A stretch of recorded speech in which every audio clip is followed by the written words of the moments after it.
Well, Black History Month is often about telling the stories of history makers, trailblazers, and role models, the first to do this or the first to accomplish that.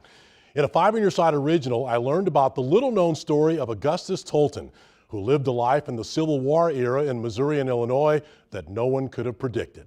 The gymnasium quickly filled at Marquette Catholic High School in Alton, Illinois.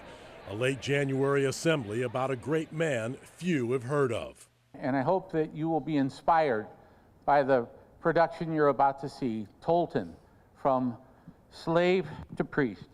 For the past year, veteran actor Jim Coleman has performed a one-man show as Augustus Tolton, the slave who became the first black priest in the United States. Now, late that night, we stole away from the farm and we headed toward the Mississippi River.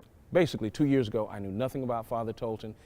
Now, for the last year, I've been traveling this beautiful country telling his story, and it is truly an amazing story. In 1863, Tolton's mother made a daring escape to freedom across the Mississippi River from Missouri to Illinois. Well, they smothered us onto a little dilapidated rowboat, and then they pushed us out into the mighty Mississippi. And my mama ain't never rowed no boat before. Oh, but row she did. For her to be an escaped slave, to go to a white priest in Quincy, Illinois, and say, I want my child to go to this school. Sure, we will let him in.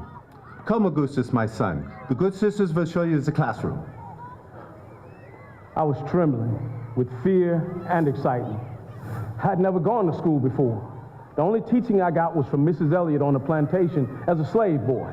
Father Darren Zenley, a priest in Springfield, Illinois, once wrote a college paper about Tolton, who was encouraged to enter the priesthood at a time when it was unthinkable that a slave of African descent could achieve that in the United States. And one of the priests suggested to him, have you ever thought about being a priest?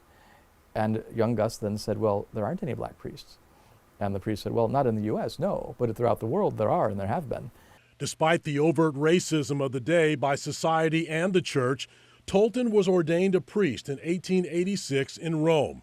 He returned to the U.S. and received his first assignment at St. Joseph Church, a poor black parish in Quincy, Illinois. Tolton was just 43 when he died of heat stroke during a Chicago heat wave. Father Gus is buried in Quincy at St. Peter's Cemetery. The latest chapter of Father Gus, the Chicago Diocese and the Springfield Diocese are collaborating to make Father Tolton a saint.